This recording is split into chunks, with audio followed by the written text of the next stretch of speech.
Welcome to Anu's kitchen.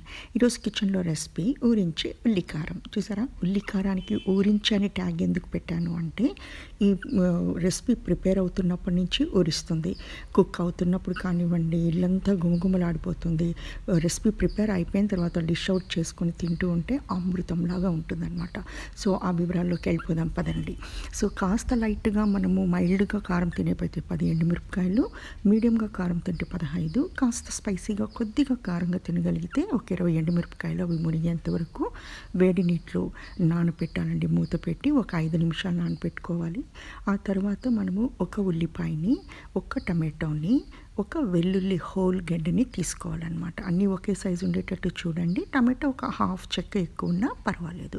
వెల్లుల్లిని ఒలిచిపెట్టుకొని ఉల్లిపాయలని, టమాటాలని కాస్త పెద్ద ముక్కలుగా కొద్ది రెడీ చేసుకోవాలి. ఇక పోపు విషయానికి వస్తే 2 ఎండుమిరపకాయలు తుంచి పెట్టుకోవాలి. ఒక టేబుల్ స్పూన్ ఫుల్ ఆవాలు, అర టేబుల్ స్పూన్ ఏమో ఈచ్ శనగపప్పు, మినపప్పు, 3 టేబుల్ స్పూన్లు నెయ్యి, 2 టేబుల్ స్పూన్ల కరివేపాకు. సో మనం వేటినైతే రెడీ చేసుకున్నామో ముక్కలుగా కోసుకున్నవి, వాటితో పాటు మనం నానబెట్టుకున్న ఈ ఎండుమిరపకాయలని నీళ్ళు అస్సలు పోయకుండా, అంటే మనం ఒలిచిపెట్టుకున్న వెల్లుల్లి, కోసిపెట్టుకున్న ఉల్లి, టమాటా ఇవన్నీ వేసేసి, ఇది నీళ్లు పోయకుండా ఎండుమిరప వేసేసి కరెక్ట్గా 2 టీ స్పూన్ల ఇది పడుతుందండి, ఉప్పు సరిపోతుంది వేసేసి మనం ఆ నీళ్ళని సపరేట్గా పెట్టుకుందాము. లెటర్ని వాడుకోవచ్చు.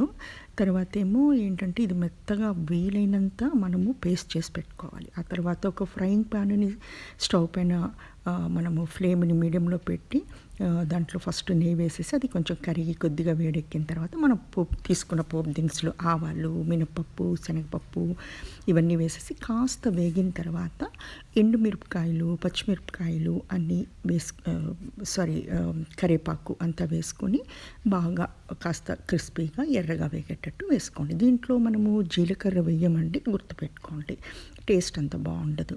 సో అవన్నీ కాస్త వేగిన తర్వాత మనము ఈ గ్రైండ్ చేసుకున్న ఈ పేస్ట్ని, ఉల్లికారం పేస్ట్ని తీసుకొని దాంట్లో వేసేసేయాలి. వేసేసి బాగా మనము ఆ పోపు, ఆ నెయ్యి, ఆ మసాలా, ఉల్లికారం మసాలా అంతా కూడా చక్కగా మిక్స్ చేయటంలోనే ఉందండి. చక్కగా మిక్స్ చేయండి. అణువు కూడా ఆ మసాలా మీకు నెయ్యిలో ఉడికేటప్పటికి మంచి టేస్ట్ వచ్చేస్తుంది. చాలా బాగుంటుందన్నమాట. సో మీకు ఇది ఇడ్లీకి కానివ్వండి, దోశకు కానివ్వండి, చాలా ఎక్సలెంట్గా ఉంటుంది. నేను దాదాపుగా 30 ఇయర్స్గా ఇంట్లో ఈ రెసిపీ చేస్తూ ఉన్నాను. మనము బాగా ఇట్లా కలిపిన తర్వాత మనము ఇందాక వాటర్ తీసి పెట్టుకున్నాం కదండి, ఆ వాటర్ని కూడా మనం దీంట్లో పోసేసేయాలన్నమాట. పోసేసి మళ్ళీ ఈ వాటరు, ఆ మసాలా ఇవంతా కూడా బాగా కలిసేటట్టు మళ్ళీ ఒకసారి బాగా మిక్స్ చేసి మూత పెట్టి మనకి అది లో ఫ్లేమ్లోనే బాగా ఉడకపెట్టాలండి. మధ్య మధ్యలో కలుపుకుంటూ. ఎంతవరకు పెట్టాలి అంటే మీకు అదంతా చక్కగా ఉడికిపోయి మీకు పైన ఆయిల్, అంటే నెయ్యి అంతా కూడా మీకు పైకి తేలుతుంది. సో అంతవరకు మనము కుక్ చేసుకోవాల్సి ఉంటుంది. అడుగంటకుండా మధ్య మధ్యలో కలుపుకుంటూ చేయాల్సి ఉంటుందన్నమాట. ఈ రెసిపీని నేను దగ్గర 30 ఇయర్స్ నుంచి ఇంట్లో చేస్తున్నానండి.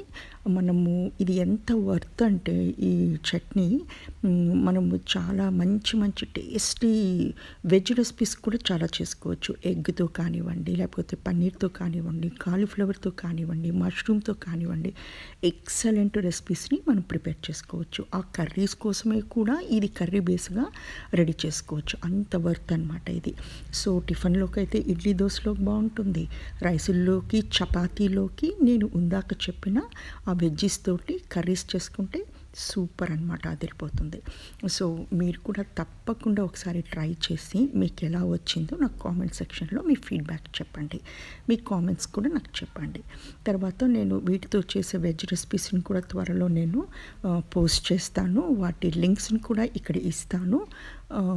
ఒకసారి వాటిని కూడా మీరు చెక్ చేసుకోవచ్చు. అంతే అండి, గుమగుమలాడే ఎంతో అద్భుతమైన అమృతం లాంటి మనకి రెడ్ చిల్లీ కారము, మేము మిరియం అంటాము, అది ప్రిపేర్ అయిపోయింది. ప్రిపేర్ చేయండి. Thank you for watching.